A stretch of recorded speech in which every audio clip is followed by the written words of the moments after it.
Ça faisait longtemps! Bonjour et bienvenue à tous sur VTT à la découverte pour un nouvel atelier. Et ouais, ça faisait bien longtemps. Je me suis octroyé une petite pause là des vidéos du jeudi, fallait se refaire un petit stock d'idées tout simplement. Aujourd'hui avec Noël qui approche et la Black Friday, il est temps de vous donner quelques idées de choses que vous allez pouvoir mettre dans votre panier, ou bien si vous connaissez quelqu'un de suffisamment fou que pour être passionné dans ce domaine, avoir des idées pour savoir quoi lui offrir. Ou elle. Voici, j'ai même pas compté, 10.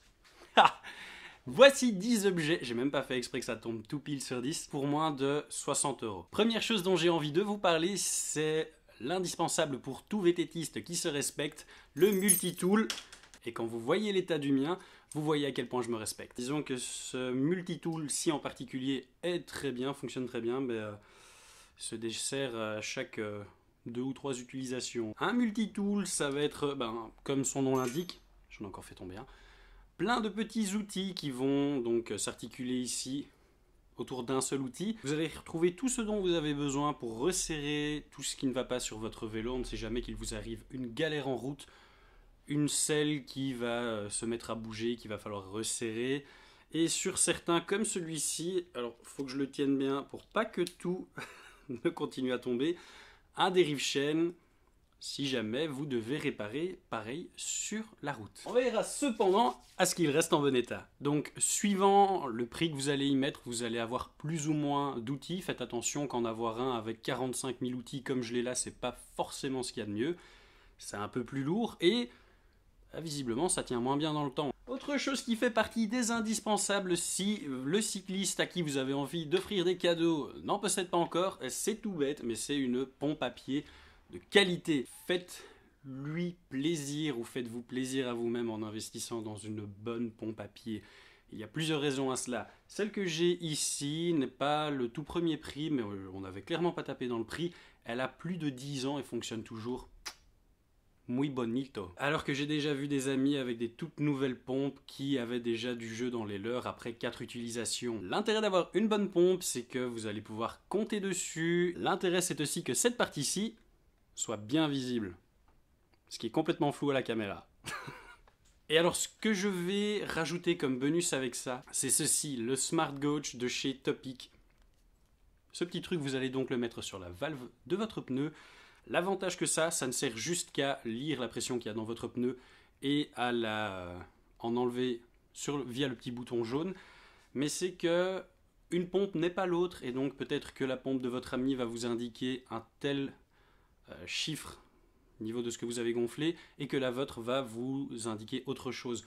On sait tous à quel point il est important d'avoir des pneus qui sont gonflés tip top. Moi personnellement, je suis assez difficile là-dessus. Si j'ai pas exactement 1,65 à l'avant sur mon Santa, je suis perdu. Si j'ai un peu plus, ça va pas. Si j'ai moins, ça va pas. Il me faut exactement ça. L'avantage, c'est que je vais gonfler sans trop me soucier de combien j'ai avec n'importe quelle pompe et je vais venir ajuster avec ça. Et vu à quel point c'est léger et petit, vous pouvez l'emmener avec vous comme ça. Si sur les trails vous avez besoin d'encore un petit peu y toucher, vous avez ça. Ouh, il a failli tomber. Autre avantage, c'est que si jamais vous avez à vous dépanner avec une cartouche à CO2, vous blindez avec votre cartouche à CO2. Une fois que votre pneu est réparé, vous pouvez venir réajuster vos pressions avec ce petit outil. Indispensable. Le nettoyeur de chaîne. Peut-être que l'individu VTTiste que vous connaissez et à qui vous voulez offrir un cadeau ne sait jamais comment nettoyer sa chaîne. Il le fait, mais c'est assez approximatif, ou bien sa transmission ressemble à une tonne de cambouis. Vous lui offrez ceci, il va simplement avoir à mettre sa chaîne à l'intérieur, mettre le bon liquide, et là on ne peut pas se tromper, on va laver en profondeur sa chaîne. Alors là maintenant, il commence à faire vraiment bien froid, je me les pèle d'ailleurs dans ce garage, il est temps d'investir dans des sous-vêtements, et moi je pense particulièrement aux t-shirts thermiques. J'ai acheté les miens chez Primark pour 10 € et ça fonctionne extrêmement bien. J'ai été ridé jusque moins 5 degrés. Je dis pas que c'est agréable de rider avec cette température, plus jamais je fais ça, mais j'ai pas eu froid. Et donc ces petits trucs sont vraiment géniaux. Vous mettez ça, moi, donc je mettais ça, mon t-shirt par-dessus, et je crois qu'une fois ou deux j'ai quand même mis un imperméable. et vous ridez dans la chaleur, même s'il fait froid dehors. Ça fonctionne super bien, cela va vous permettre de garder la chaleur de votre corps tout en évacuant quand même la transpiration, donc vous ne tombez pas malade et vous restez au chaud. Nickel. Je vais maintenant vous parler de ceci, pas de cette boîte, mais surtout de ce qu'elle contient, la sacro-sainte pour les mécanos, clé dynamométrique. Ce petit machin pour la maintenance de votre vélo, c'est absolument indispensable aussi, comme beaucoup de choses en fait dans cette liste. Si vous voulez être sûr d'avoir un vélo qui est toujours bien serré, assurez-vous de bien régulièrement donc vérifier que tout soit vissé au bon couple. Ça sert à rien de serrer trop fort. Sur un cadre en carbone, vous risquez de péter, ou sur n'importe quoi en carbone en fait, le carbone. Si vous ne le faites pas assez, vous risquez d'avoir tout qui va trembloter et ça va s'accentuer avec les vibrations sur les trails. Donc c'est pas bon, et vous allez vous retrouver genre avec votre guidon qui va partir avec vos mains pendant que tout le reste du vélo va faire sa vie. Et même sur de l'alu trop serré en cas de crash ou autre chose, admettons votre compteur GPS ou votre manette de frein est beaucoup trop serrée et pas au couple qui est préconisé, lors d'une chute, plutôt que de simplement en fait se glisser autour de votre cintre, ça va casser parce que ce sera trop serré et la force va faire que bon bah ça n'a... la bague autour du cintre ne va pas pouvoir glisser, enfin donc bouger, elle va juste pouvoir casser. Donc moi, personnellement, je serre tout quasiment, juste, je ne le fais pas quand j'ai la flemme, à la clé dynamométrique. Le tailleur booster, ce petit machin me suit désormais partout. Ça va servir principalement aux gens qui n'ont pas la possibilité d'avoir un compresseur, donc si vous êtes en appart et ou que vous n'avez pas de garage, ou que comme moi, vous partez en voyage pour plusieurs jours avec votre vélo, vous n'avez pas de compresseur sur place, eh bien ceci va agir comme un compresseur. Vous allez le remplir via la valve ici. Ici, celui-ci va jusqu'à 11 bars, donc 160 PSI. Certains vont jusqu'à 14 bars, ça va vraiment dépendre de la marque que vous allez acheter. Et donc vous, si vous avez un pneu à changer ou autre chose, vous mettez donc un pneu tubeless, votre pneu sur votre jante, et au lieu de le faire claquer avec un compresseur, vous remplissez, vous branchez, enfin vous pluguez le tire booster sur votre pneu. Oh, on ouvre la valve et tout l'air va directement dans votre pneu d'ailleurs. Il faut toujours le laisser ouvert quand on ne l'emploie pas, chose que je n'avais évidemment pas faite. Autre chose que j'avais déjà présenté, ça va être super utile. Je crois qu'il y en a d'autres marques qui le font, il n'y a pas que Muc-Off. Ce sont des petits pads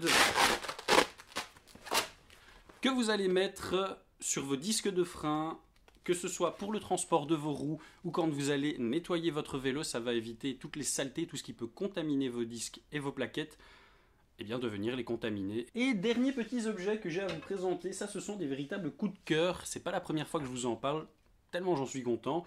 On a le Silicone Shine d'un côté et les sprays, les fresheners de l'autre. Alors le Silicone Shine, qu'est-ce que c'est? Vous allez appliquer ça après avoir lavé votre vélo sur votre vélo. Ça va vraiment lui donner une petite couche de finition et de protection absolument impeccable.